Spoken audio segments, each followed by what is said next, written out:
All right, that sounds good. All right, what up, what up, what up? Welcome back, everybody, to Pinoy News. How y'all doing? Man, listen. All right, so here recently, Turkey had a bomb blow up in one of their cities. I'll be honest with you, I don't know which one. I don't know a lot about Turkey as a whole, right? Which is why we're here today because I have a individual who is actually from Turkey. He is a Kurdistani individual. He's a Kurdish person. He currently is residing in Sweden, and he is going to break down exactly like how we got here, what's going on in the history of like all this conflict at the moment. The Turks are trying to blame the Kurds, right? And then like the Kurds are denying, I mean, anything's going on. And like apparently, like it killed like 27 people and injured like 200 individuals altogether.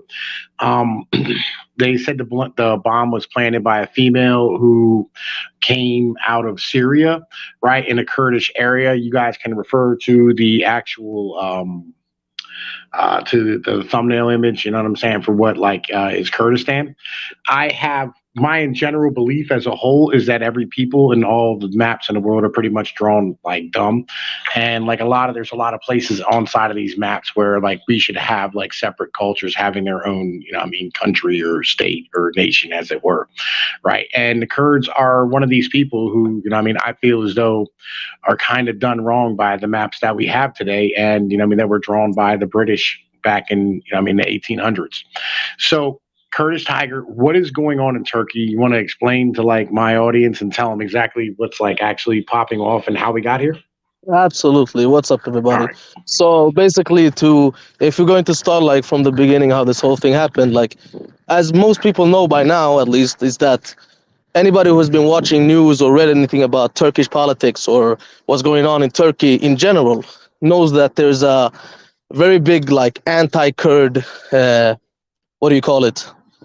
A anti-Kurd policy, so to say, where they are trying to, because the Kurds are like always, they've been fighting for the independence for as long as our history exists, so to say, and because a part of Turkey is a part of Kurdistan, and Kurdistan is a part. It's a basically it's a region split up between four countries. That's Iraq, Iran, Syria, and Turkey, and the area of Turkey is where most of the oppression and where most of the atrocities has happened for the past over 100 years. Uh, it started basically as the worst part of it started with Ataturk, the one who created the Republic of Turkey, and currently with the bombing, the latest news was that with this bombing that happened it was in Istanbul, old time Constantinople, which they changed the name to Istanbul during the Ottoman Empire.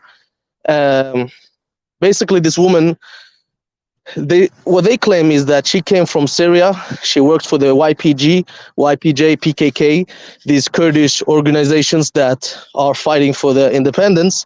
Now, besides the PKK, the YPG and YPJ are supported by the US in many aspects, including their That was the fight ISIS, right? that was to fight ISIS, exactly. The YPG, in general, the YPG was created during the Syrian civil war, and the whole establishment of the YPG and YPJ was also because of the oppressional state of Syria under the Bashar regime and previous, such as his father and those like him in Syria as well. And basically, these Now groups, right? is he the one? Is he the one who's in jail right now? Bashar al-Assad. No, no, no, no. The leader of the Kurdish people. Okay. The PKK. Yes, the leader of the PKK organization, Abdullah Öcalan, he's in prison. He's been in prison since I believe 1999, and there's just no chance he will ever get released. And this is because the PKK is basically Turkey's greatest enemy. That's how they portray it.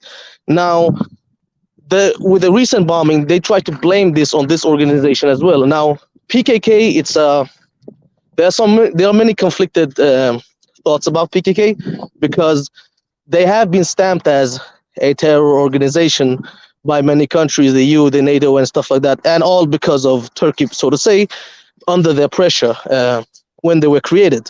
Because the real reason for it was because they wanted to create an independent Kurdish state in their region of Kurdistan.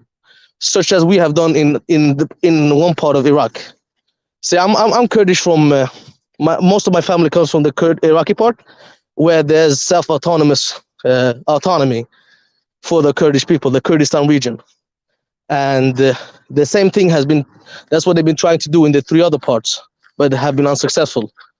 And so in recent events, the Turkish government blamed this bombing on the YPG and YPJ, including the PKK. Now, for Turkey, there's no difference between these groups. For everybody else, YPG, YPJ, and that whole organization is basically a different organization that have cooperated with PKK and also our own Peshmerga soldiers from the Iraqi side. And but in Turkey's eyes, in Erdogan's eyes, they are the same. There is no difference between these two organizations. So this woman, supposedly, who works for the PKK, has been trained by the YPG and the YPJ. According to Turkey, then she was trained by them and to do the deed, to blow up innocent civilians, which is just like, it's utterly false. Even like whenever there's a group that commits a terror act these days, you often see that there's a group claiming responsibility for it. ISIS or Al Qaeda or the Taliban and any other group that basically does something. There's always this, like, they want this recognition that yes, we did this. This was us, you know. And this has been rejected by both PKK people and the organization of YPG and the YPJ, and because they had nothing to do with this. Now, in the turn of those events, this woman went into this mall, blew up a bomb. I believe the Turks tried to exaggerate the numbers, like that there were several people that got hurt and killed. But I think the numbers landed down to, I think it was around 6 to 10 people that got killed and like 30, 40 people got hurt. At that moment, they shut down the country's social media access completely. And within a few hours, the Erdogan and his party basically made an announcement that they have found the culprits of this, that they have caught the woman. She's confessed to being a YPG, YPJ, PKK member, and that she did it under the orders of the Kurdish guerrillas. And now Turkey needs to invade Syria, which they've been trying to do for at least 1 year now. Over a year, they've been claiming that they want to invade Syria. The US has intervened. Most of the countries in the world have said no, because if that happens, there will be war. Because Turkey has wanted to invade Syria for a very long time now. They did it 2019 and early 2020. And they went in like 35 kilometers into the border of Syria, and a whole conflict broke out. But they want to do more. They want to erase the YPG, the Rojava governorate that has been established there by the Kurds. And so there was no internet access for a big while in Turkey, that day and the day after. And the only information that was accessible, that you could receive, was what was said from the government itself. Now, we all know that the government lies. Obviously, the government lies, and they needed to put the blame on somebody. So what they do is they said that it's the YPG, YPJ, the PKK, the PYD groups, these Kurdish organizations that are doing these terror attacks. Now, when people don't have access to social medias, they don't have access to other news sites, they tend to believe what is being said because that's the only source and that's the only information they can receive. And that's the only information the rest of the world receives, up until that somebody manages to break through this whole restriction and the truth can finally come out. Now, with this, information started to come. There was a picture of this woman. There was a picture of her Facebook profile, and a group of people had taken the time to find out information about what is really going on. And what they found out was that this woman had lived in Istanbul for the past year. She didn't come through Syria and Afrin, this Kurdish region, like the Turks have claimed. No, she lived in Istanbul for over a year, and she had been in contact with this Turkish MP, one of the nationalistic movement party leaders from Erdogan's side, the president's side, the AKP. And when this got out like pretty fast, and the government tried to shut this down instantly. They instantly tried to cover this shit and cover this indoctrination. Now, this person, this Turkish MP, basically he uses Twitter, and me and a bunch of other Kurds, we started to watch what was going on. He was blocking anybody that were commenting about what's going on. Any Kurd, he made it like publicly that he's going to block everybody that wants to say anything. Like he wants to cover this as much. Nobody was going to be able to tell him like what's going on because they are trying to cover it. And this is something that is getting to light, but slowly. And Erdogan has been pushing now for this. He's been blaming the U.S. The U.S. was sending condolences. They rejected him and saying that the U.S. supports terrorists. And this is all just a fucking hoax. This is just a false reason that they want to make the YPG stamped as terrorists.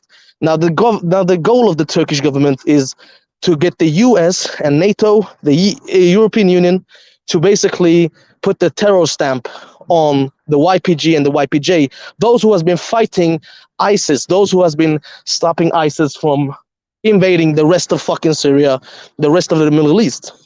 The only reason they are being held back is because of the Kurds, and the Kurds are being able to do that with the help of the US. But that's what Turkey is trying to stop. And with that, there will be a new resurgence of ISIS. And that is what Turkey wants, because it's been proven since 2015 that the Turkish government did, in fact, help ISIS to move to Kobane and massacre innocent civilians. They actually helped ISIS to pass through their borders. They made a series of false bombardments in Turkey just to get that reaction that, yes, ISIS is attacking us as well. But they did help them. And this was even, there were documents of this released on, what was this site called? I think it's WikiLeaks or something. Some big site that releases a bunch of documents and stuff like that. And there were documents were surfacing where the Turkish government and Turkish soldiers are passing through suspected ISIS members through their borders with purpose, under the pretense that they're going to attack the Kurds. And that's why the Turks turned a blind eye to it. And basically that's what's going on in the recent times. This whole thing, this whole Istanbul bombing is basically just another reason for Turkey to invade what they've always trying to invade, Syria, and get rid of the Kurds in power there. Okay, so actually, and I want to say what up to everybody in chat. Trinity Taylor, Canucks, Tanny, and Floyd. How the fuck y'all doing out there? Nice to see you out here today. Right. Okay, they said okay. So basically the premise is that this female was actually acting on the behest of the Turkish government in order to have a pretense to be able to invade fucking Syria, right? And wipe out the Kurds in Syria. And that's what's going on. Now, here's another question. How much oil is in the Kurdish lands in Syria? Because specifically in Syria, there are oil fields, but the thing is that the borders of Syria comes very close to the borders of Iraq. Now, the biggest oil fields are in Kirkuk, Iraq, a Kurdish city. That is really what Turkey wants to get their hands on, because in Turkey's mind, they want to, like, this is a thing that's been said for a while now, that is 2023, it's the resurface of the Ottoman Empire. The Turks are trying to basically establish the Ottoman Empire again on this earth. And the way they do it is basically what they have to get rid of the Kurds to be able to do that. They can't do it when we are in their way. It's the Kurds who are standing in their way. And they are doing this by, for example, right now in Iraq, there are several hundred Turkish military bases. Now, the Iraqi government has always been weak. It's a well-known fact that the Iraqi government has been a weak government ever since Saddam fell, which was a good thing, but it still turned the country into a fucking turmoil. The Syrian government is basically nothing, because Assad doesn't really hold any power anymore after the establishment of the Kurdish YPG and the YPJ and the Rojava regime. The Assad regime doesn't really, all they can do is talk and nothing happens, basically. And Turkey has seen this as their chance to move in.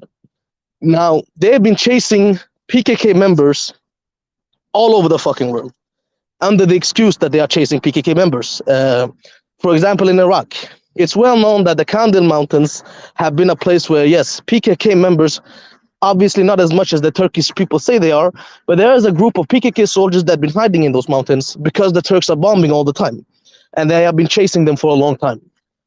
So under this argument, Turkey has been basically invading Iraq with, I think several. I don't know how many thousand soldiers it was. I don't remember the exact number, but I believe it was over 10,000 soldiers they have in Iraq that are basically bombing all the time. In one of the worst civilian casualties in Iraq, they killed, I think it was 13. I think it was 13 people, innocent civilians, whereof I think 3 of them were children under 10 that died by Turkish airstrikes in Iraq, in the area of Zakho, a Kurdish city. Now, they have been doing this a lot. There's been a lot of civilian casualties. And the Iraqi regime, they respond, but they can't do anything because they're weak.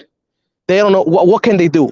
It's Iraq, the Kurdistan region, they can't talk because Turkey is a NATO member. Nobody can do anything because Turkey is a NATO member. Up until the point where NATO actually removes Turkey from their membership, there's not much anybody can do towards them. And this is something that the Turks know. So when they attack Iraq, when they bomb and nuke Syria every day and Iraq every day, who is going to stop them if those people who are in power do not?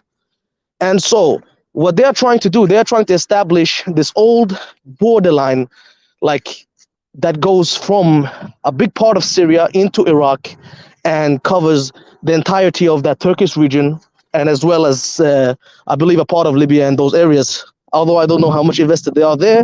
It also concerns Greek islands. So we've been seeing this a lot on the news, that the Turkey are basically moving in and expanding. But how do they expand? They expand under the argument that the PKK are hiding there. It's the YPG, they are hiding there. They are terrorists. They are terrorists, terrorists, terrorists. That is the only argument that the government of Turkey have been using for the last 20 years. Every single thing they do, every action they do is under the pretense that they are Kurdish terrorists, Kurdish separatists. They are trying to do this, they're trying to do that. Meanwhile, in Turkey, journalists are getting killed. Journalists are in prison. Every kind of Kurdish journalist goes into prison automatically. Kurdish singers, they are not allowed to perform. They go to prison as well. Parliament members, the Kurdish party of HDP, which is a democratic Kurdish party in Turkey, who has been trying to do it the right way, their leader is in prison as well. And their party members are they are generally harassed by Turks, Turkish soldiers. Many of them die for no reasons. I remember this year there was this woman who was working instead of her mother, cleaning their one of their headquarters, and this Turkish man had just moved in, shot her with a shotgun, and when he was arrested for it, he just said because they're terrorists. This is a democratic party in Turkey trying to do it the legal way to get people's vote, and they are getting killed off one by one by Turkish nationalist soldiers and civilians that are brainwashed by the Turkish government. And now Erdogan is basically claiming that this group, this PKK, they are in Iraq, they are close to Syrian border, that means they are close to Turkish border, and that means we need to get rid of them. It's not everybody else's problem, it's our problem, we must do it, nobody else can do it, it must be us. And in what way? They invade, they build bases everywhere.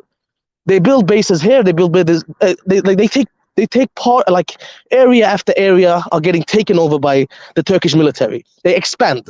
And when they expand, what people don't understand is that they are not intending to move out. They are there to stay. And that is exactly what's happening right now in Iraq. They are trying to move in to get Mosul, an Iraqi city, a very big, very well-known city. It was also the capital place of ISIS until the Kurdish Peshmerga, along with US soldiers, British and French and Canadian soldiers all together basically got that city free and got rid of ISIS. That is one of the cities that are in the scope of Turkey. And what comes next to that? Kirkuk. Kirkuk is the oil fields of Iraq. It's one of the greatest oil fields, and that is the jewel of Iraq, basically. That is where it all lies. And that is what Turkey also wants to move in on. because they feel that it's a part of the Ottoman Empire, that is part of their by right, for whatever fucking reason. Same goes for Syria. The oil fields of Syria and the cities, any city that is basically as close as the Turkish border can come, belongs to the Republic of Turkey. And because of that, they have been doing it the way they are doing it, blaming it on everybody as a terrorist. Every Kurd that speaks about anything that comes to Kurdistan, they are terrorists. You are not allowed to say Kurdistan in Turkey because then you're a terrorist. You are not allowed to wear the Kurdish clothes, Kurdish flag, because then you are a terrorist. Even though the Kurdish flag is basically the official flag in the autonomous region of Iraq, you are not allowed to have this in Turkey. I've seen countless people getting hurt, getting beat down by military because of these reasons that they claim are terrorists, and this and that is terrorist, this person is terrorist. A friend of mine here from Sweden, I'm born and raised in Sweden, and my friend went to Turkey. He had to transit stay because he was going to Kurdistan, Iraq, from that side. And he had to stop in Turkey. Well, he was wearing a necklace with the Kurdish flag on it. It's a typical jewel thing that we have it. It's just our flag, right? So what happens is these Turkish soldiers see that in the airport, and they go up to him and they say like, where are you going? Now, what he said was, I'm going to Kurdistan. And what they did was they said, all right, you have to come with us. They beat him up really fucking bad, and then they deported him. They fucking deported him back to Sweden when he was just there for fucking transit in the fucking airport to go to another country. But because of that, they deported him back to Sweden. Do you understand? That's basically, that's Turkish policy.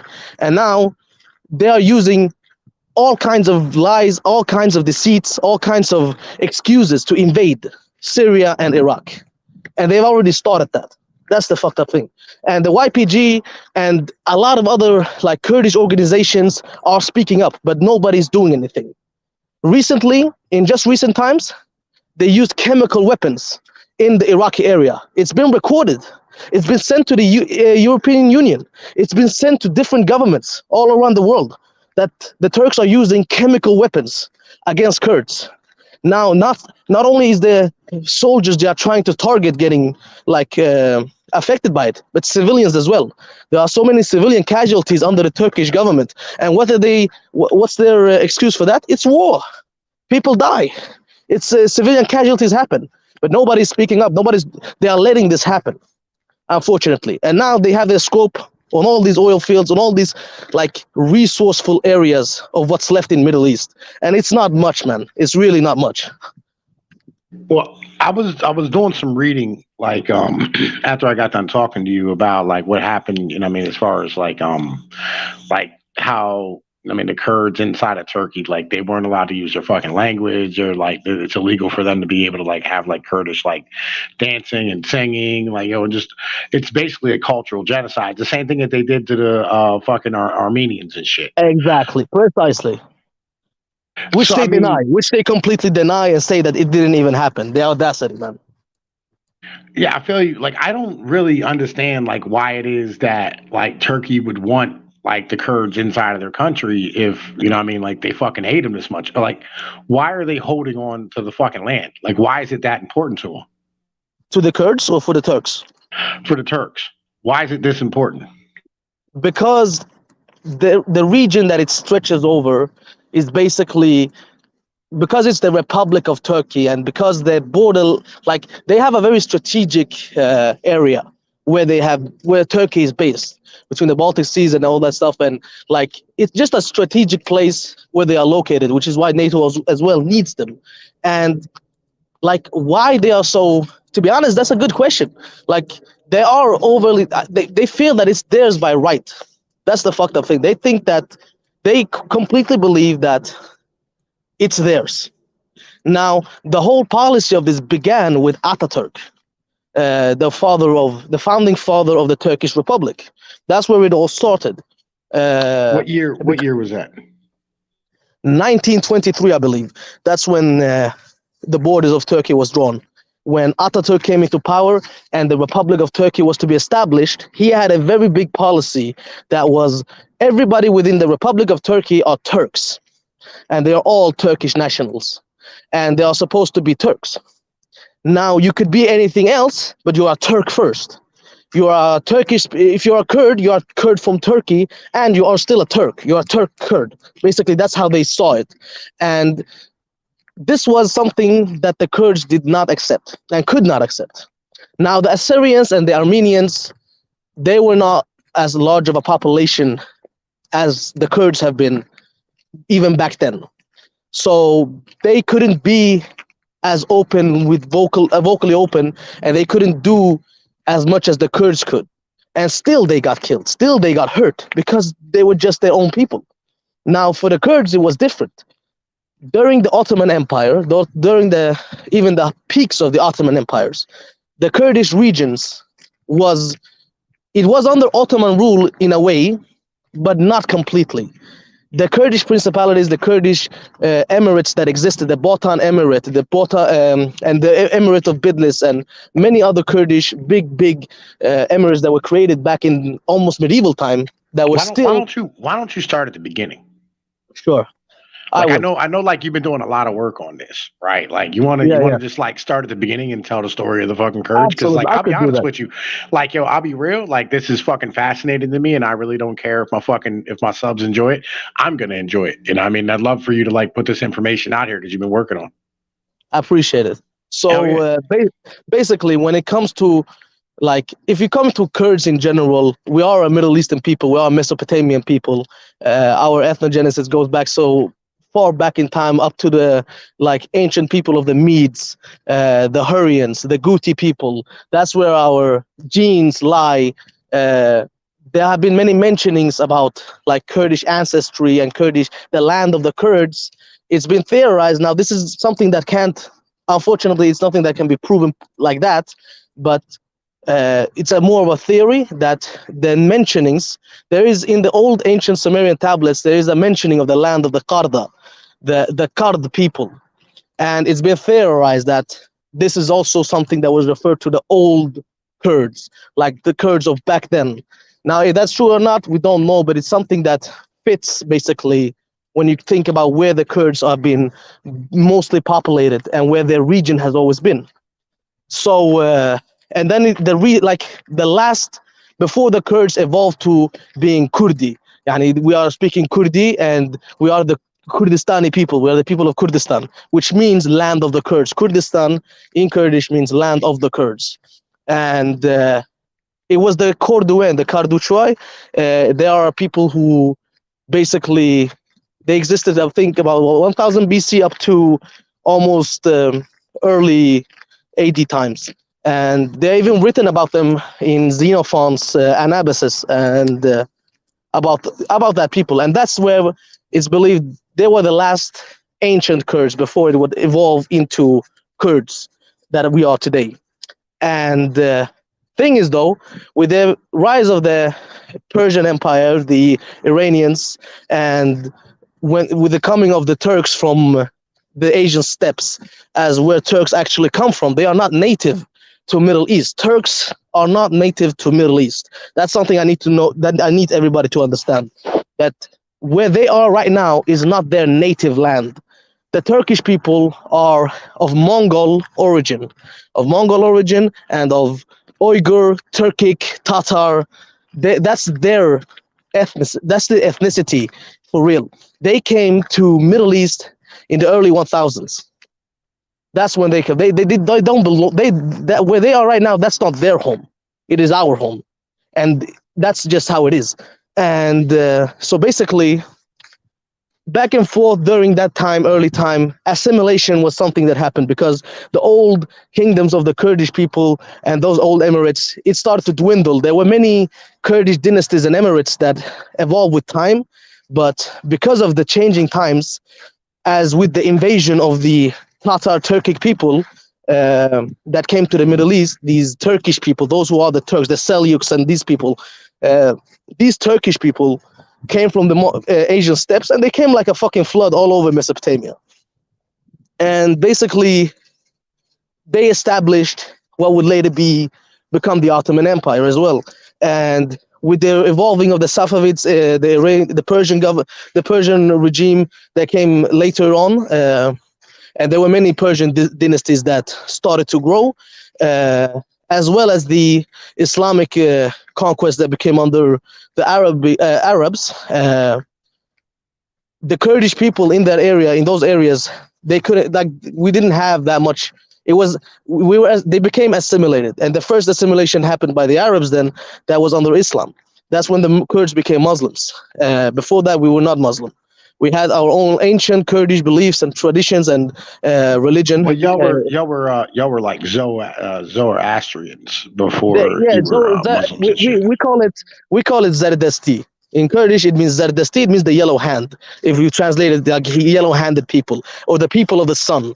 Basically, our Kurdish religion basically evolved around the worshipping of the sun. That's where our religion was basically.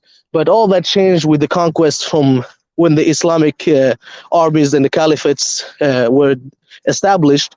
That was the religion, though, that the Kurds accepted. Uh, like many were forced to it. Of course, there were many Kurds that were forced to Islam. It was that or death. But in general, Islam was the religion that almost the majority of all Kurds quickly accepted and chose to believe. And so the Kurds became an Islamic part of the Islamic world. The center base for the Kurds are the mountains. That's where we come from. Between Yes, that's where yeah.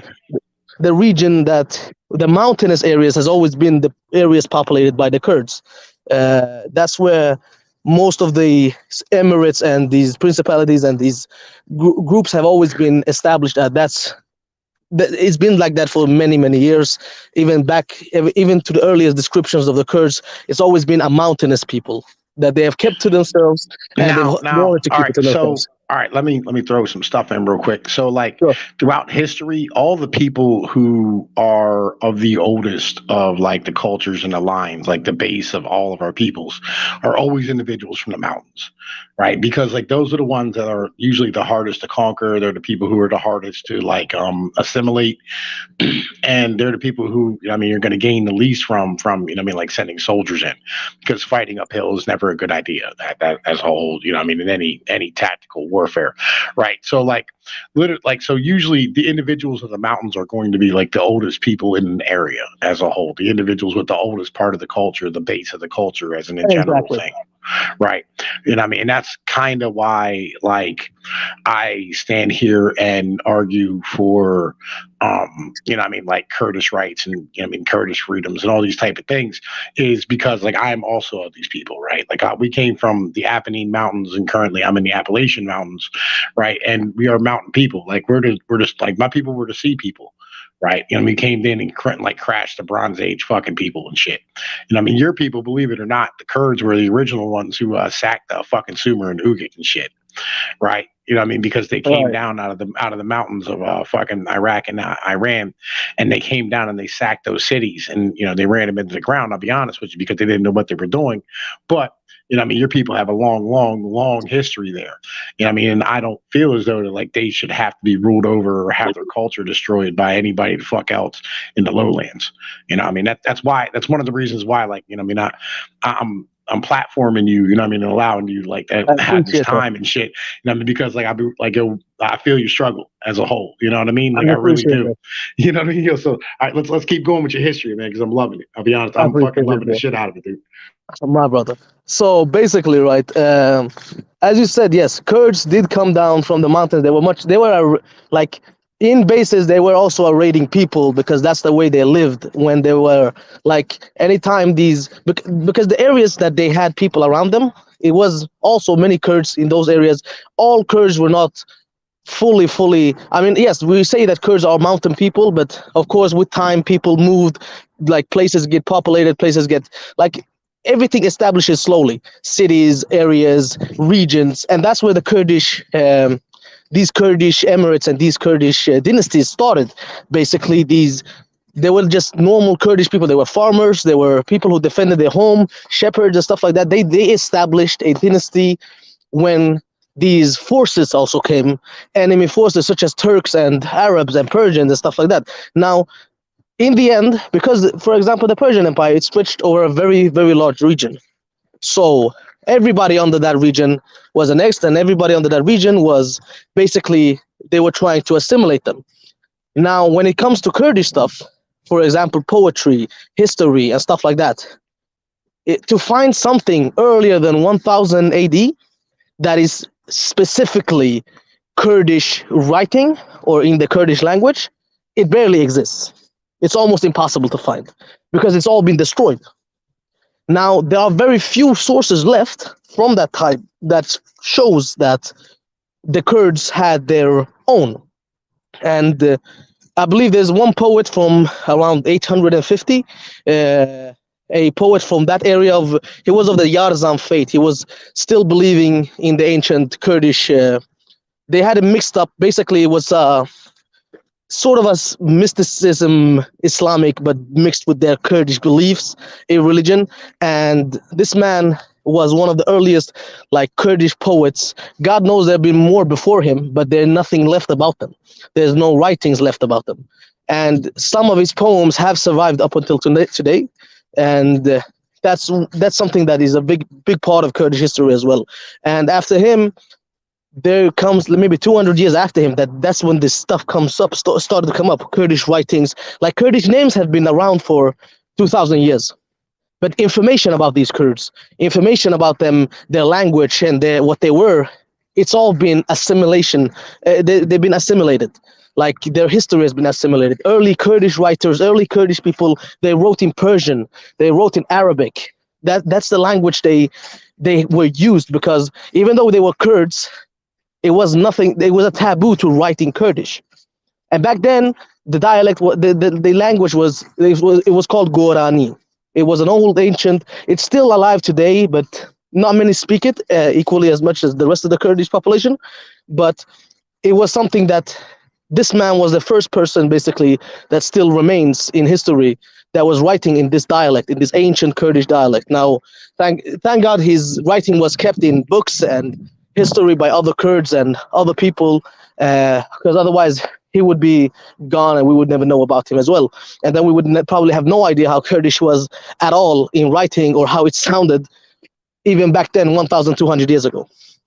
So moving up to around the 1000 AD, when the Turks are basically establishing themselves, it goes on, and in the end, the Turkish Seljuk Empire is basically created. The Anatolians, they are annexing Anatolia. They are basically taking over what is Turkey today. And as Ottoman Empire, in the end, Ottoman Empire establishes. The Persian Empire stretches from Persia basically all the way to areas of Iraq, and the caliphates that rule in Iraq and other areas. Basically, the Kurds are all in the middle of that. Even if they are a mountain people, these people came and are trying to force the Kurds to become one of them. This the assimilation, and that's why the Kurds have been through the worst assimilation projects by these foreign nations, technically, like the Assyrians and the Syrian and these Armenians. They have been able to keep theirs because, for example, Armenia was a power for a very long time. It's always been a very big power, even back then. The Assyrians, they've had a much more bigger empire, and they've been able to keep with their old ways, the way they have, and the Kurds have not been able to, because the Kurds have always rebelled against any foreign rule. Now that's the thing that has been defining Kurds for the past 2000 years, to so to say. Anything that is like the earliest descriptions that still exist about Kurdish people, what is it? It's basically conflicts. It's all conflict. It's all war. That is all there is almost to Kurdish history for the last 2,000 years, 1,500 years. It's almost only conflicts. It's only the only thing they write about them. That's what remains.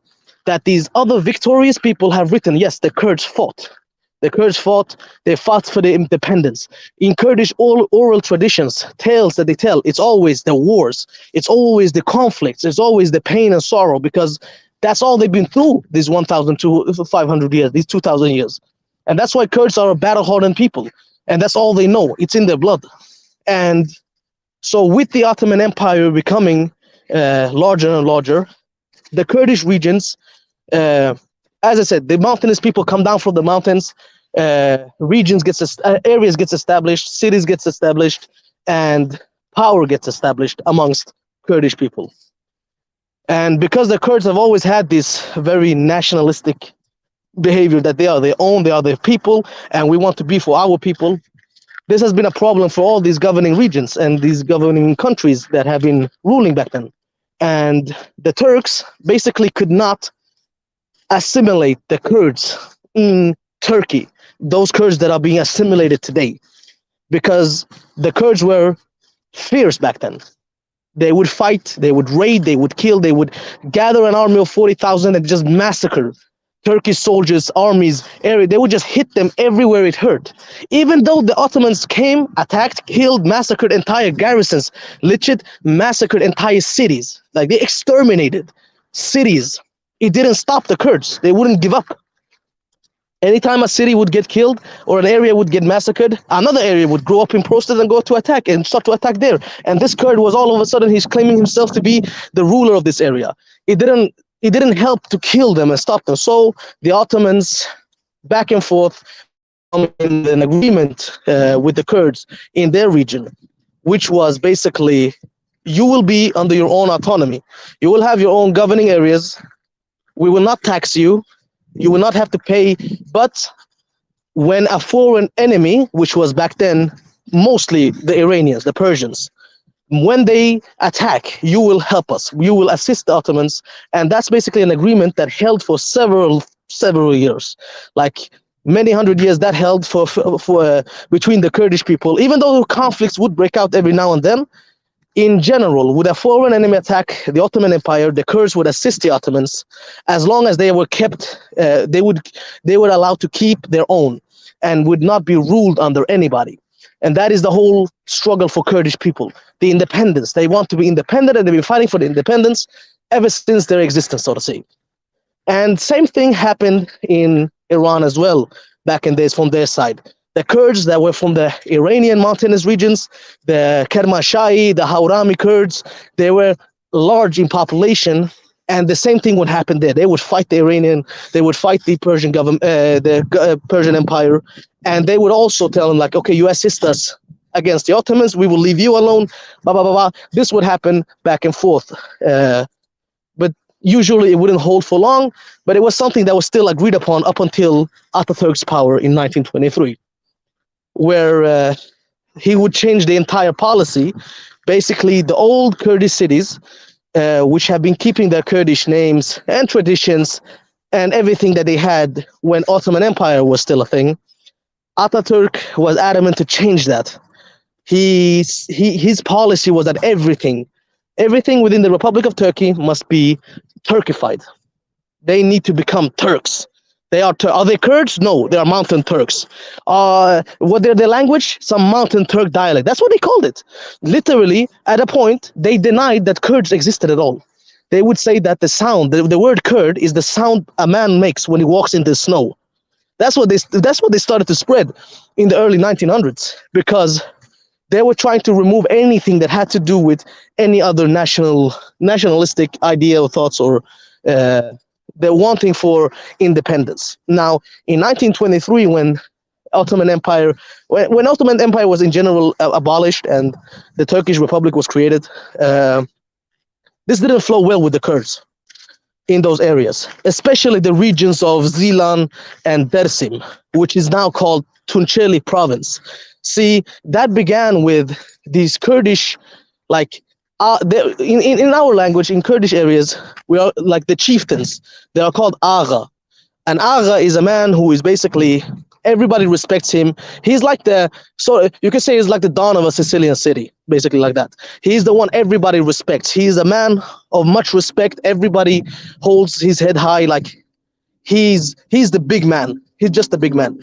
And these people were the ones who said, no, wait, this isn't right. Like, we are not going to give up our city and our people to become Turks.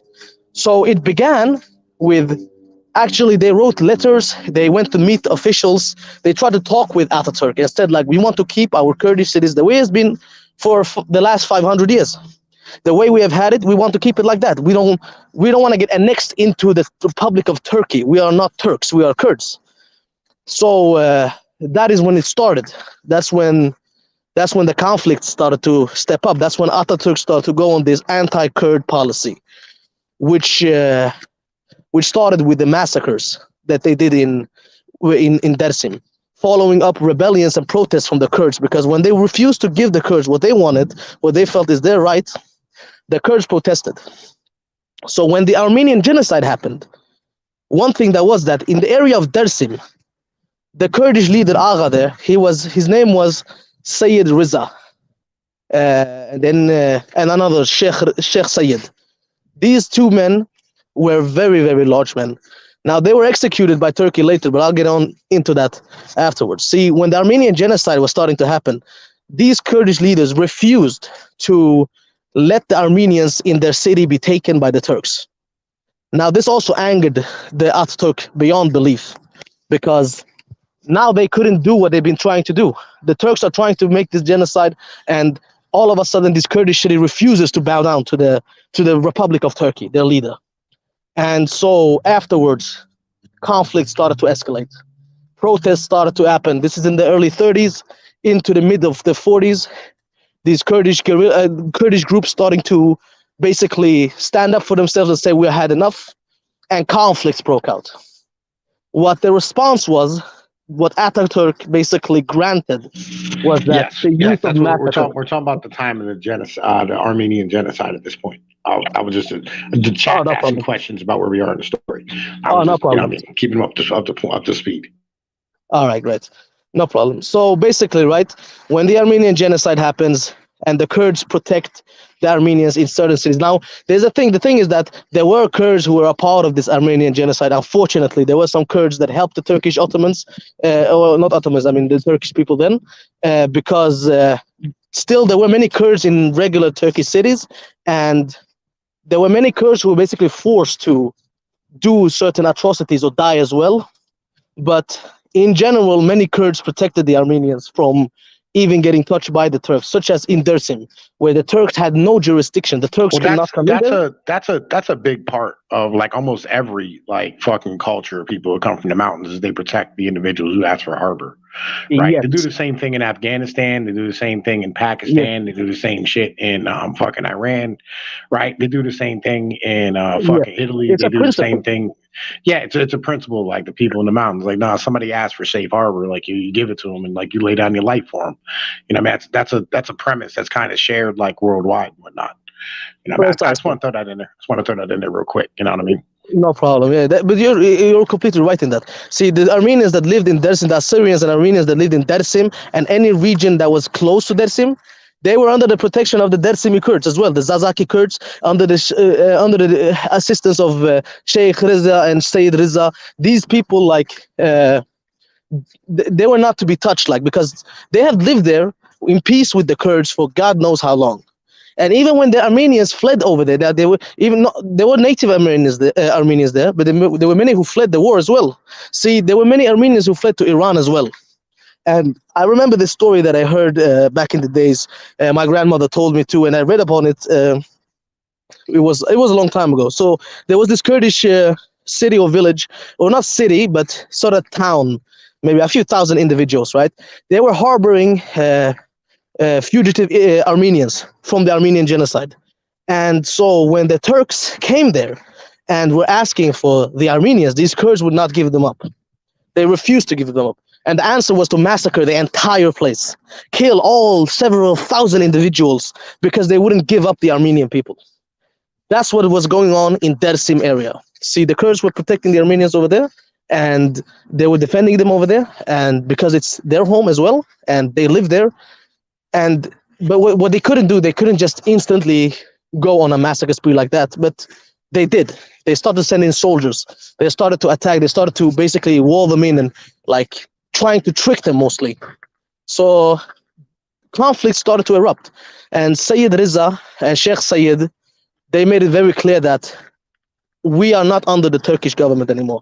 We are not under the rule of Republic of Turkey under Ataturk. That is, we are not. We are. This is the Kurdish. This is now a part of the Kurdish areas, and nobody is going to get taken from here or killed. See, even though they are even though they are establishing, they want to establish their own, they still want to engage in peace negotiations with the Turks, because the Turkish government were still strong and they were a lot, there were many, they were a large population. The Kurdish people still wanted peace. They don't want any conflicts. They will fight if they have to, but they were also easily, so to say, unfortunately, they were often easily betrayed and manipulated by the enemy. So Ataturk would issue he would start to issue a bunch of governing positions to these specifically high-ranked Kurds among the Kurdish population in those areas. He would say, this man would be a ruler of this area, this man would be a part of this parliament here, this man would be a part of the this and that and this and that. And to close the negotiations, he would send Turkish, his trusted Turkish soldiers and those close to him to negotiate with these Kurds and convince them to go back to Ankara, Istanbul areas, and like where his headquarters were. And when they did that, they were instantly killed. See, the idea was to kill the leaders, cut off the snake's head, and the body will die. But then it didn't work. So they killed Sheikh Sayyid, 74-year-old man, hanged, and they hanged his son as well, on a day that was basically against the law to hang a man, a Sunday. And because of his age, according to law back then, you couldn't hang a man of 74. But they got the papers wrong and said he was 54 instead of all of a sudden. So they hanged him like a dog. And they hanged his family, and they killed most of his people. They went forward to Zilan, the city of Zilan, and they massacred the entire city. Because of a rebellion or uprising that happened, and the Kurds had enough, they completely massacred them. And during this time, many Kurdish notable people, such like poets and they open-minded Kurds, they are starting to organize. They're starting to create different Kurdish groups. One of them was called Azadi, which means freedom. And they were basically contacting the outside world. They were contacting the French mandate. They were contacting the British. They were contacting these different countries and telling them, this is what's going on. We need help. Because all of these countries had a finger in these areas in Middle East. And even back then. But the thing is, there was not much to do. And the Turks went on rampage for between 1920 to now 1950. There were several massacres and genocides on the Kurdish people. And they were being killed off. There were bombs and all kinds of, they were starting to use any means necessary to get rid of the Kurdish resistance and force them into becoming Turks. And that wouldn't flow well with the Kurds anyways. But what can they do? They're being killed off. So slowly, the Turks managed to take control of certain regions. But anytime they would take control of these areas, uprisings would start within a few years. Within a few years, people would start to rise up, people would gather up, people would start to create their own organizations. And that's when the wave of banning being Kurdish happened. And that started up into 70s, 60s, and 80s. You were not with every year that passed, more laws concerning Kurds happened. And in the 60s, conflicts started to step up over in the Iraqi side. Now the Iraqi government having conflicts with the Kurds from their area, and the Barzani uprising under Mustafa Barzani, a Kurdish leader from a very big Kurdish clan, whom his family, his son and his grandsons are basically the ones who rule the Kurdistan region right now in Iraq. Uprisings from their side inspired many Kurds from Iran, from Syria, and from Turkey, because they would fight the Iraqi government and they were actually winning up until Saddam came into power and he started to gas a bunch of innocent people, killing civilians to get the guerrilla to drop their weapons. That was the only time the Kurds gave up in Iraq, is because Saddam started to gas innocent civilians in the late 80s, where he would just gas cities that had no soldiers in them, such as Halabja, a city where there were only children, women, and old people. See, the gas, they used mustard gas, and they basically killed over 10,000 people, almost exterminated the entire city, because that was their result. That was their way of getting the Kurdish Peshmerga to drop their weapons and stop fighting Saddam.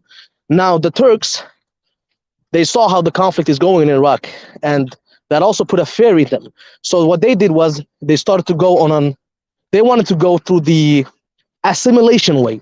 See, the Arabs couldn't assimilate the Kurds. It was just not possible, and we were too strong in that area. But in Turkey, the people there have been there have been so many conflicts, so many fighting, so much fighting that the people are tired. The people can't struggle anymore, and the Turks used different projects.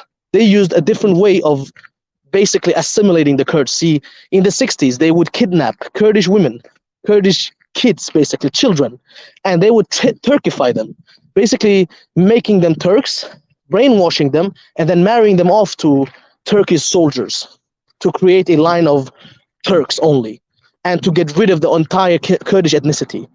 And they would force upon Kurds that, like, they would change names. You were not allowed to have a Kurdish name. You were not allowed to read, speak, listen in Kurdish. You were not allowed to utter Kurdistan. You were not allowed to be a Kurd. Were you to ask what you were, you are a Turk. If you want to be specific, Mountain Turk. This was a policy of Turkey up until basically 2006. That was how long this policy was installed in Turkey. You are not allowed to have the Kurdish flag. You are basically not allowed to be a Kurd. It was illegal. If you were to do that, you were to be executed. And it was during this time, the great conflicts in Iraq, in the 80s, war against Saddam, the Kurds are fighting for the independence, the Americans are thinking about moving in, and just a lot of things are happening in Middle East in general. That's when the PKK are created in the early 80s. Now, many people might have heard of PKK, and maybe many of you have not. But so the PKK basically is a guerrilla group that is today terror stamped by the US and by the NATO and the European Union. It's a Kurdish guerrilla group that has been fighting the Turkish state for almost 40 years now. For 40 years, they have been having a complete war against the regime of Turkey. This happened because of these policies. See, it was during a time when being a Kurd was the greatest error in the entire country of Turkey, where you were not allowed to be a Kurd at all. Our music was banned and illegal. Our language was banned and illegal. There were no stores, there were no books. Anything that had to do with Kurdish at all was burned and had to be changed. If your name was, let's say, a Muslim Kurdish man, his name is Muhammad. Let's say his name is Ahmed. They had to change that name to Ahmet with a T in the end, because that sounds Turkish, because that's Turkish, a Turkish pronunciation. They would force these Turkifications upon the people to remove the entirety of Kurdishness. And this group of soldiers, this group of people, well, they were not soldiers then. They were more like intellectuals and politician people, and under Abdullah Öcalan, that was his name, the founder of the PKK. A group of people that started to meet in secret and starting to basically build up these ideas that we need to fight and we need to make an independent Kurdistan. We need to take back Kurdistan. What is happening in Iraq needs to happen in Turkey as well. And that is where the PKK started. Now, the PKK stand for Partiya Karkerin Kurdistan, which means the Kurdistan Workers' Party in English. And yeah, now they are Marxist Leninists and shit. Right? Yes, in their original, yes, in their ideology that was mixed with basically Kurdish nationalism. They mixed up these Leninist, Marxist ideologies, which was not, actually, it was not generally accepted by all Kurds. It was accepted by the Kurds in Turkey because they had no choice. See, somebody's offering them a way out, and even if the ideology does not fit everybody's mind, there's one thing that fitted everybody's mind, and that was an independent Kurdistan. That is what everybody still heard and thought when they heard PKK. Nobody cared. The problem is like, so there's, in order to fight against like liberalism as a whole, there's not a lot of like options out there for you to be able to adopt shit, right? There's like Hitler and Lenin and Marx. That's it. That's the only options that you have. There's nothing the fuck else for you to adopt as far as like Precisely. policies and ideologies and shit. And the vast majority of people who are going to be intellectuals and educated, the motherfuckers staying here and like, form together ideas are going to be Marxists because they came out of colleges. So like it kind of is what it is. You know what I mean? But like in the end of the day, like these people aren't like they're not really actually Marxist. Like No, really, that's when the it thing, comes down bro. to it. Yeah, and the thing is that the people then see, as I said, ideology. Yes, those people who base their group on this specific ideology mix this with their own national agenda. They mixed it with this whole "we need an independent Kurdistan," and most of the Kurds basically want only one thing: independence, freedom, and just to basically be left alone. That's what they want. They want their own region, and were the PKK to succeed, even early as then, I'm pretty sure that there would be many, many civil conflicts between the Kurds because they don't follow that specific ideology. But even then, their ideology has never been implemented. See, that's what they were thinking, and that's what they were based on. But implementation of that ideology hasn't really been a thing. It's more like there have been conflicts. They started the war against the Turkish government. That is where the whole thing has been built up. See, they Well, chose to like go to war. That's the thing. see, like the thing is that like in America, we kind of had the same thing happen, right, with the Native Americans, where like literally like the fucking American government would sit there and snatch up Native American kids, and then take them and put them through like a Assimilation fucking project, no? an American school. Right, Ah, and like they take not just like a regular, like they literally had Indian schools, right, where they'd house the kids. You know what I mean? Like they take them completely away from their fucking parents and like just re-educate them as a whole and turn them into like Americans right. rather than them being natives, right? And like it was a shitty way of doing things. And you know what I mean? Like even today, like that's still like a very like dark spot on the history of like the American people as a whole and the American government in general. And like nobody approves of like these ways of doing shit. But like this is still happening to the Kurds in fucking Turkey. And it's just not a positive thing. And it's not something that like should be happening to any people. This is a genocide. A genocide is like they're culturally genociding your fucking people and destroying your like a culture that dates back fucking 8,000 fucking years. You know what I mean? And it's fucking awful, and it shouldn't be happening just as a thing. And that's one of the reasons I take up your charge with you because I'm like, yo, fuck that. You know what I mean? Like I don't understand like why it is Turkey just won't go here. You're autonomous. Like yo, do your thing, and it's that fucking easy. Like why is this such a hard thing to do? I don't understand. Like why are they pushing this fucking hard? The thing is that can you hear me? By the way, I don't. I'm not sure if you can hear Yeah, me. I can hear you completely. Right. So what I was saying is basically because of this policy that Ataturk started, this whole nationalistic, super ultra nationalistic Turkish mentality that we are Turks, we are the Turks. This is Turkish land. We are the ones who come from here. This is our land. This is our home, and nobody is going to split this up. This thing has been built up for 100 years of conflict, war, and death.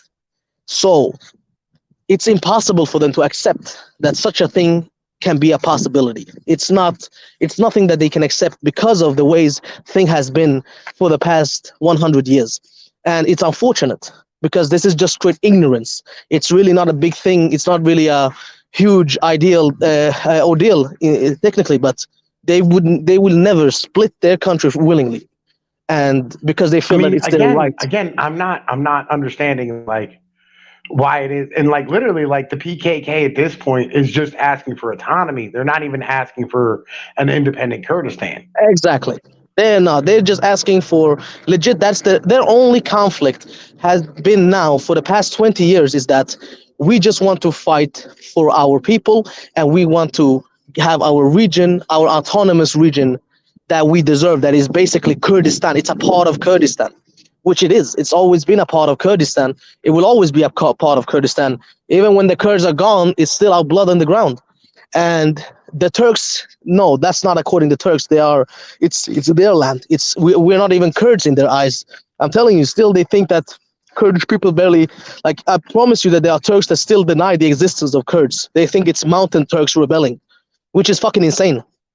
And See, Yeah, like after with the yeah, Americans okay. had the same ideology too, right? Like they think that like other people don't exist in the country, right? Like they had this idea like we're all Americans, and I'm like, nah, man. Like there's a lot of us out here who, you know what I mean, like aren't really like part of your fucking culture and part of your fucking country. Like, and it's a whole different nation inside of your country. And you don't understand that because like, you just like like people have bought into these ideologies of just, like, oh, we are one people, and it's complete and utter horseshit. Like Exactly. but like they'll stand here, they'll be the same people who will stand here and go like, oh well, I'm an American, they're a Mexican.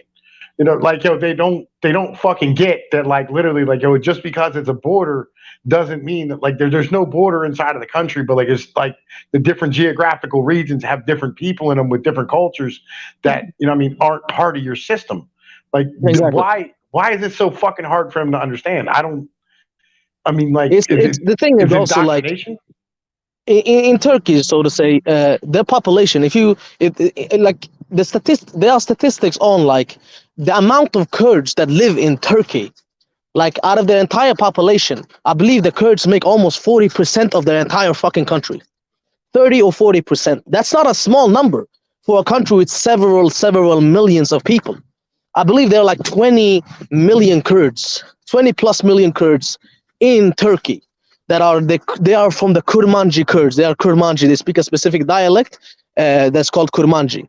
So they are the Kurmanj Kurds of those areas, and those people have been there for God knows how long. Uh, their ancestral home. That's basically their ancestral home because it's only that part. They don't belong to Anatolia or these areas from the other side. Like the borders that goes for the Kurdistan region is where the Kurds have always been populated, and that's all they want. They don't need. That's all, literally all they want. That's the only part that they want back from those who have taken it from them. And so with the coming of the PKK, the Turks basically hardened their mind. They were like, no, this is a war against the country, the war against God. They use like they have tried to use so many excuses to get everybody against us. Religion, terrorism. Usually it's terrorism, but they try to use religion as well, like that they are Muslims and the Kurds are not, and we are not real Muslims, blah blah blah, and get the people to turn against us because of these. Like they try to come up with any fucking excuse that it could possibly come. Now they succeeded in making the PKK terror stamped by almost the rest of the world when it came to a series of terror attacks that happened inside Turkey. Now, this is the same thing that happened recently. And there are so many attacks that basically, like, for example, there was this one attack. This has been something that the Turks are teaching in Turkey to the general public, that this is the face of the PKK Kurds. There was this event, I believe it was in the early 90s or just early 2000. This there was this restaurant or bar or something in Turkey where there were, I believe, 2 or 3 masked men that came in with automatic weapons while they were screaming on top of, "We are the PKK, we are the PKK, we're here to kill people," and then they just killed like 20 people. Now, how does that actually sound in somebody's ears? Now, for the Turkish people, this sounds utterly logical because they believe fully that this is the PKK. But somebody who is unbiased, somebody who's, for example, let's say you as an American, does it make sense for a Kurdish nationalist person who is trying to struggle for the national independence, go in and massacre innocent civilians while screaming what organization they belong to in that manner exactly? Like, we are the PKK, we're here to kill, we are the PKK. How that's just like the dumbest thing you could possibly do. And the same goes for right now. The Kurds doing this bombing that happened in Istanbul, it's like shooting themselves in the foot. The Kurdish groupings have tried to engage in like neutral terms with Turkey for a long time. Even the PKK have tried to come into agreements. They've raised the white flag and said we've had enough of the killings because the Turks kill civilians. They are determined to use the same strategies that Saddam used in the early 80s up into the 90s, because they can't defeat them militarily. They can't come at them militarily because the Kurds have their hiding places in the mountains. Now, the mountains, even though they bomb the mountains all the time, they don't succeed in getting rid of the threat that they perceive. Because the Kurds are from the mountains. It's our fucking mountains. We know every fucking way, every little area of the mountain and we know where to hide. That's our area. But that's the thing. The Turks choose to attack civilians. They kill civilians, they attack innocent people, and in many of those attacks, they blame the PKK. They say that is the PKK. The PKK are killing innocent people. And that is what they succeeded with in the early 90s, to get the PKK basically terror stamped and an enemy to the people, an enemy of the world. Now, later on, after that, it didn't really stop the PKK. They were still they are still fighting, and there are still a large number of PKK Kurds in any country you go to. See Germany, for example, when you see Kurdish people rally now, none of these Kurds support any acts of terrorism. None of these Kurds support the acts of innocent dying, but they will all wave the PKK flag. Thousands of Kurds are waving the PKK flag publicly because they know that and they feel that this is the ones who are continuing to fight for them and fight for the independence. None of the Kurds I know so many Kurds in my life. Here in Sweden, I know so many Kurds, and many of them are supporters of the PKK, but they don't support this old ideology of Marxism and Leninist and these types. Nobody supports any of that. They only support one thing: independence, Kurdish independence, and the fight for freedom. That is what all Kurds are united in currently, fighting for their freedom. And unfortunately, these governments, such as Turkey, they use civilians they use civilian casualties to turn the public against the Kurdish people, and that is basically how it's been now up until today. After 2006, where basically the whole world went against Turkey, where they had to abolish this anti-Kurd policy, and it was starting to get legal again to be a Kurd, which still, as you hear it, it's sick that this had to wait until 2006 for Kurds to have rights as human beings. We were allowed to exist as humans, as an ethnicity, 2006. Before that, we were not allowed to exist as Kurds in fucking Turkey. And that's the whole thing. That's why so many people basically support the PKK even up to date. But Turkey is adamant to get rid of all the support, all of the Kurds who will basically scream about independence. Now, it doesn't even matter if you are a supporter of the PKK. It only matters that if you want an independent Kurdistan, you are a terrorist, according to the Turkish government. According to this whole mentality that they still hold, that if Kurds want independence, they are terrorists. I'll tell you what, man. Erdogan's not going to be in power too much longer, right? And the entirety of the world order is kind of going to collapse, and Turkey is highly reliant upon the United States, right, to motherfucking stand there and keep them being okay.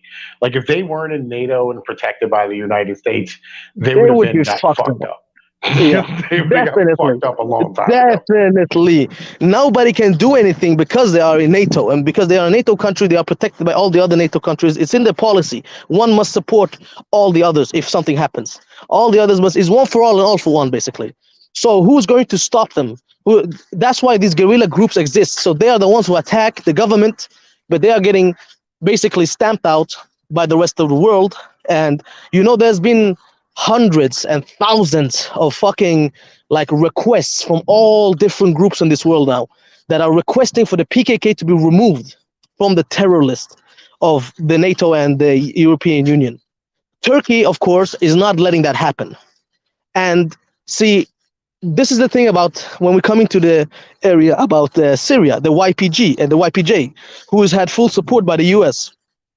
Turkey has tried several times unsuccessfully to have this group also stamped as terrorists. See, they claim that the YPG is just an offshot wing of the PKK. That's what Turkey claims. Turkey claims that the YPG and the YPJ is the PKK under a different name. Now, the fact is that there are many old school PKK members that joined the YPJ. They left the PKK, they joined the YPG and the YPJ, and basically went to fight in Syria against ISIS instead. Because of these things, that's the Turks claim that they are the PKK as well. There's no difference about them. They are terrorists. Now, the rest of the world disagrees, of course. Everybody disagrees. The YPG are not terrorists. Although, and if the U.S. says they are not terrorists, then nobody will say that they are terrorists, so to say. But that's what the Turks are trying to change, and that's what they have done with the latest attack, with the Istanbul bombing, which will lead to, where they are trying to blame this thing on the YPG and the PKK. Before that, anything that happened, according to Turkey, was the PKK. You would never hear, like almost never hear about the Turkish government mentioning YPG in that terms. But now it's the YPG too. Now it's the YPG and the PKK that are behind this fucking attack. And this is just an excuse for them to invade Syria, which they have tried to do for a long time, but nobody is letting them, because there will be war. Like, there will be a huge conflict. There are soldiers, U.S. soldiers, all over the Syrian areas, and the soldiers the U.S. soldiers are under the Kurdish jurisdiction in Syria, cooperating with the Kurds. And if the Turkish soldiers and government want to get rid of the YPG, they will either have to fully convince the U.S. to withdraw, which will not happen, or they will have to attack the U.S. soldiers and kill U.S. soldiers, which will not happen as well, because then there will be fucking war. Yeah, they don't want that smoke. Just keep it 100%. They don't want that problem. That would go very badly. Yes, it will go really, really badly. And that's what Erdogan is not sure on how to proceed. See, he's been making threats all year. This year, ever since this year started, I've been seeing it on the news. They're also like in Swedish news all the time. Turkey is making an announcement. We are going to attack the Syrian government. We're going to attack the Syrian region, and we are going to remove Rojava and the YPG from Syria completely. We are going to stop. Now, the Syrian government and the Kurds, they're not allies. They've been fighting each other. But in the end, what happened is, basically when Turkey made these threats, I think like 5 months ago, the Syrian government of Assad, however weak they are, actually said that they will help the Kurds fight off the Turks. Arab tribes and Arab clans that live in Syria said that they will pick up arms against Turkey. Everybody will pick up arms against Turkey if Turkey attacks Syria. Nobody wants Turkey there. And Turkey doesn't need to be there. It's not part of their fucking land. But they want to take it over. They want to establish their bullshit. And the one who is standing in their way right now is the US. It's the American soldiers that are in Syria that are standing in the way of the Turkish government from invading Syria completely. Now, what can they do about that? Literally nothing, unless they are trying what they are trying right now. And that is basically to get rid of the YPG as heroes in the world's eyes. That is turning the world against the YPG, getting them terror stamped, somehow they want to force the US to withdraw their support from the YPG completely. And only then will they actually be able to successfully invade Syria. Now, Erdogan's time is running out. There are elections coming up, and pretty much everybody knows that Erdogan, in a legal manner, they will not vote for him. The Turks in the country hate him. Nobody likes Erdogan because he's ruined the country. I'll tell you what, I've been hearing a lot of shit recently that literally a lot of even the younger kids don't even want to be Muslims anymore, let alone yes, that's how it's turned. Shit. That's basically how it's become. Basically, even the Turkish people have withdrawn the support for the president because of the ways he's doing things.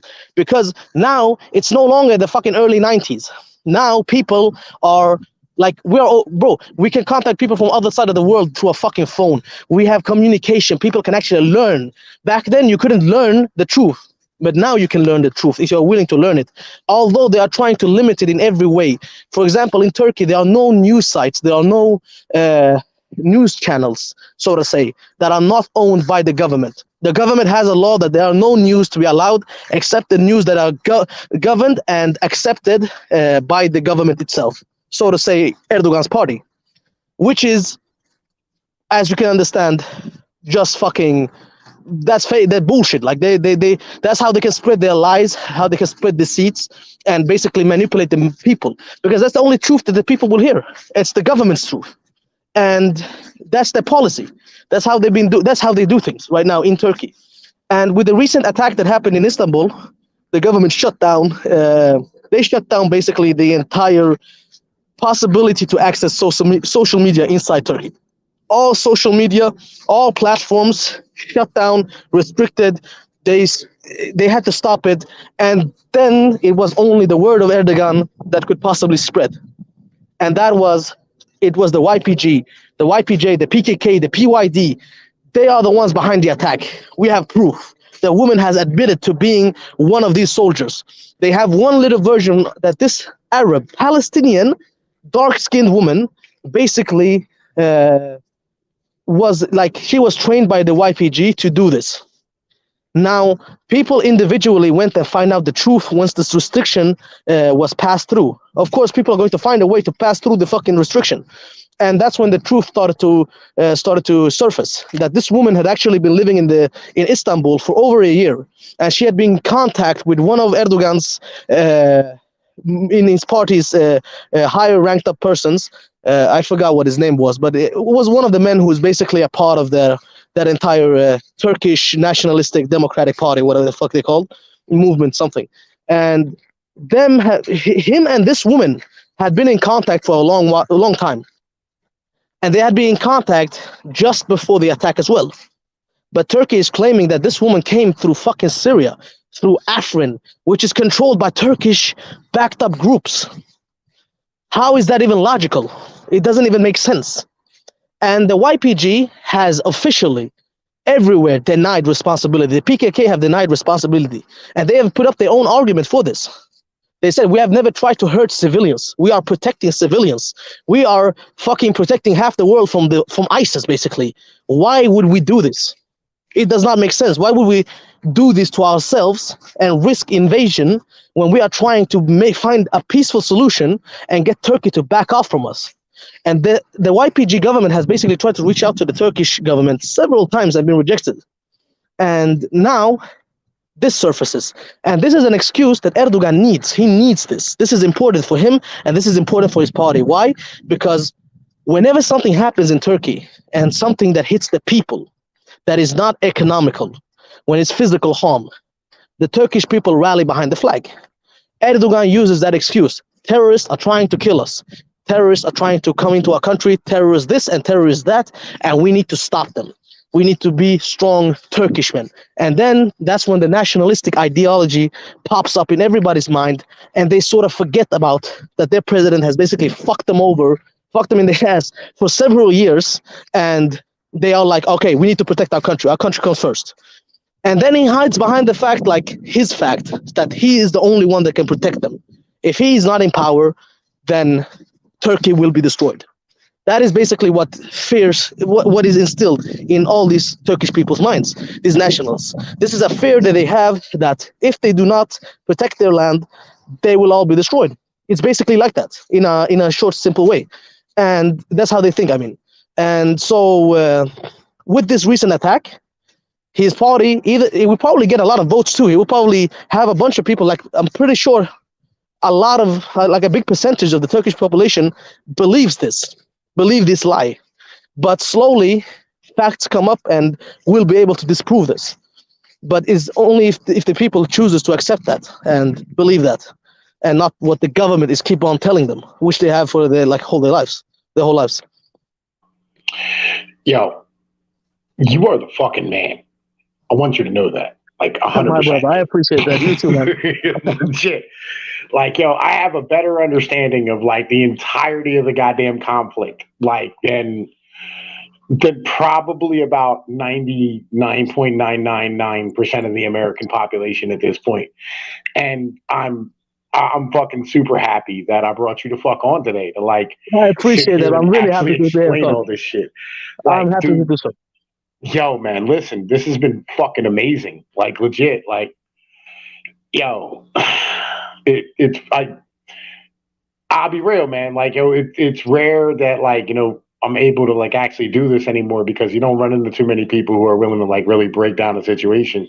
And like, I'm fucking just, you know, I'm ecstatic that I had a chance to be able to do this.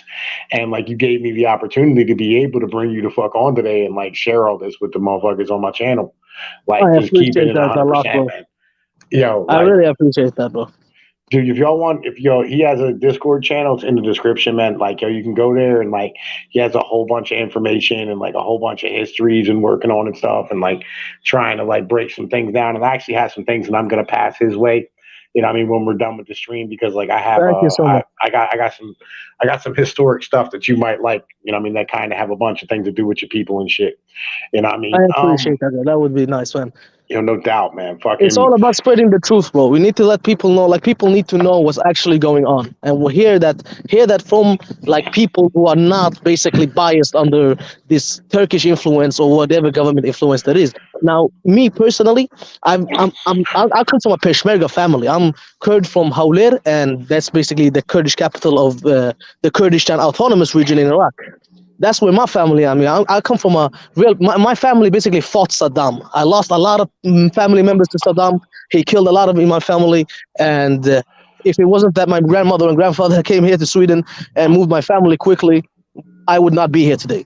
So basically, I know you see things from a different perspective when you hear stories from your own family, when your grandmother can tell you how things are as well, because they were there that moment, that day. They saw the bombs flying above their heads. They see going on the news. They see everything, and it gives you a different perspective that you cannot just make up. You get my point? And it's also important to pass this on to people, to the next generation, so they learn and they see and they understand and they hear that what they're being told from the government is not the truth. It's just lies. mm. That is Yeah, important. we like that's why I started this channel, is because I was tired of the lies and the bullshit and the nonsense, and I wanted to like really have a chance to, you know what I mean, like bring the truth out, you know what I mean, and bring out like evidence and, you know what I mean, all these type of things, and like firsthand accounts and people who are actually on the ground. I interviewed a shit, man, listen, goddamn it, Kazakhstani, when fucking Russia, we went into Kazakhstan. You know Right, what I mean? Like, yeah, because like I wanted people to be able to hear exactly what was going on there.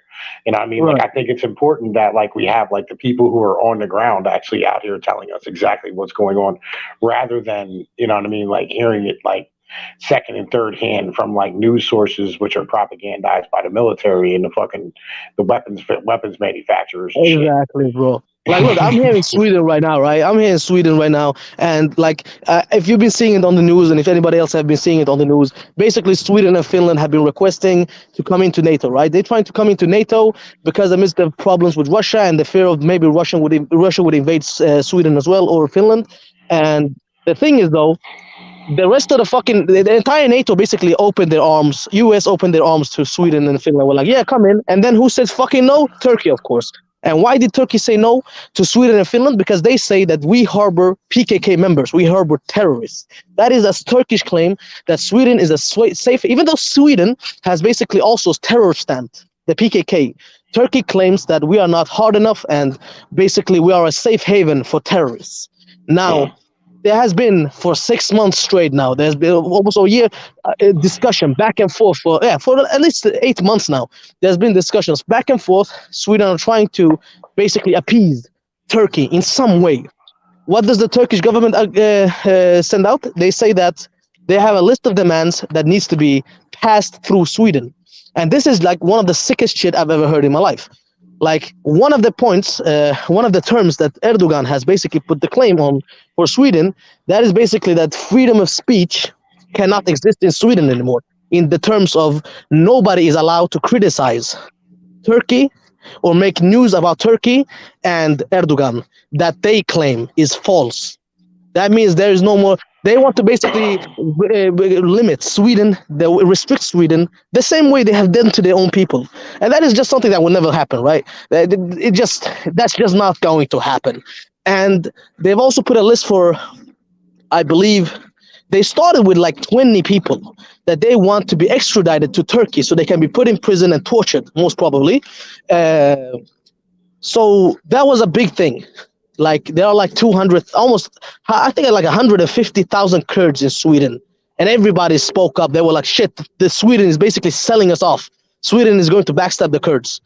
And in the end, they agreed to extradite a man. And what did Turkey do after that? They raised the numbers. They raised it to 40. Then they raised it to 60, and now the list is 74 people, including somebody who's already dead. A man who's been dead for 6 years needs to be extracted to fucking Turkey, which is just utterly illogical. His son came publicly to the news and said, like, my father has been dead for 6 years. how is he going to be extradited to Turkey? But the Turks are very adamant that they need all these 74 people to be sent off to Turkey. Like the real bitch is like, you know what I mean? Like, even you standing here, like, bringing out this information here about all this shit, you know what I mean? It's dangerous for you. And that's why, like, you know, we try to keep things anonymous out here on the internet. So that, like, we can bring this information out and, you know what I mean, like, Man, have the opportunity to say if I was shit. to be, if this would come out like who I am and shit like that, and like for example, Turkish nationalists and governments would hear that, I can promise you that if I were to pass through Turkey, I'm going to be arrested. There's no discussion about that. Yeah. I'm definitely on their list of fucking if they were to hear who I am, like. Oh, I feel you. I feel you. Like, guys like me can't go to them places either. That's why, like, you know what I mean? I'm like, I'm cool. I'll stay where the fuck I'm at. It's not a really big Same deal here, to me. bro. Same here. I don't used to go to Turkey, man. Fuck that. Yeah, I feel you. I feel you. Right. But yo, look, man, it's been an hour and a half, and you know what I mean, I gotta motherfucking Oh get some man, sleep time before has I go flown, to man. work, my brother. Yo, look, man, thank you. I love you, man. Thank you for coming to fuck You on. too, It's bro. been I awesome, appreciate that, dude. brother. You know what I mean, yo, and take care of yourself. Be safe out this bitch. You know what I mean? We're gonna get up out of here. Thank you everybody for watching. You know what I'm saying? Make sure you go Thank check you. out It's his been great, Discord bro. channel and shit. All right, I'm gonna holla at y'all later. Peace. All We're right, out. my brother. I will speak Thank soon you, to brother. you again.